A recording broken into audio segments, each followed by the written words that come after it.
Indonesia patut bersyukur karena kita memiliki sumber daya alam yang sangat kaya, sangat banyak, baik itu dari sukunya, adatnya, apalagi budayanya dan juga kulinernya. Yang mana salah satu budaya kita yang patut kita lestarikan yaitu tidak hanya puisi rakyat tapi juga sebuah teks cerita fantasi. Yang mana di dalam sebuah teks cerita fantasi itu bisa disebutkan ada terkait dengan legenda, mana legenda itu apa? Belum tentu ada saudaranya, yang mana itu bisa kita sampaikan sebagai sejarah atau warisan dari budaya nenek moyang kita. Baik. Nah, ada yang tahu apa yang dimaksud dengan teks cerita fantasi? Ayo, teks cerita fantasi. Apa sih yang dimaksud dengan teks cerita fantasi? Ayo, teks cerita fantasi. Yuk, siapa yang mau jawab? Apa lagi?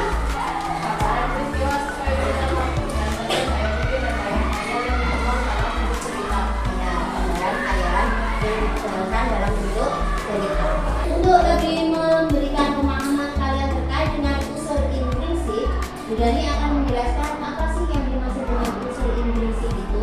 Unsur intrinsik adalah unsur yang terkandung di dalam sebuah karya sastra, yang mana unsur intrinsik itu terbagi menjadi berapa? Ada tema, tokoh, penokohan, latar, alur, sudut pandang, dan yang dikatakan tema itu apa sih Bu?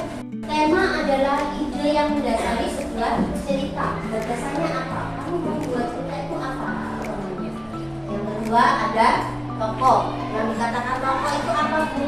Tokoh adalah pelaku di dalam sebuah cerita atau pemeran di dalam sebuah cerita. Nah, selain ada tokoh juga ada penokohan. Yang dikatakan penokohan di sini adalah pemberian karakter atau sifat dalam sebuah tokoh.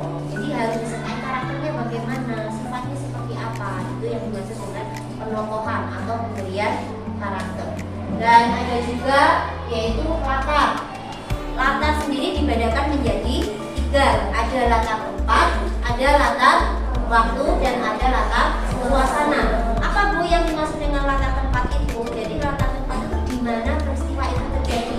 Kejadiannya di mana saja, peristiwa yang penting itu di mana saja. Itu tempat di mana.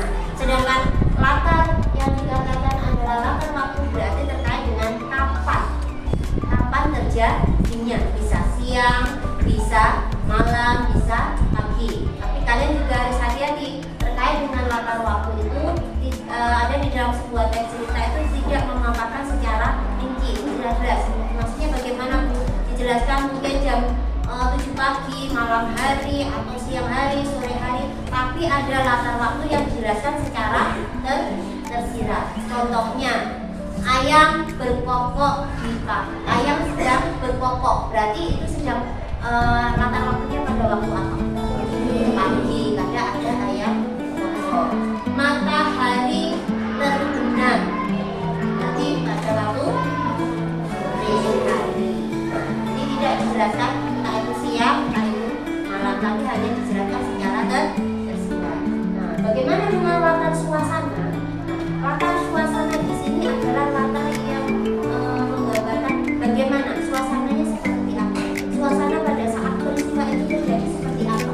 Sedihkah, senangkah, mencekam, atau mungkin sedang tegang. Nah, itu dijelaskan di dalam sebuah latar suasana. Dan berikutnya ada alur. Yang dikatakan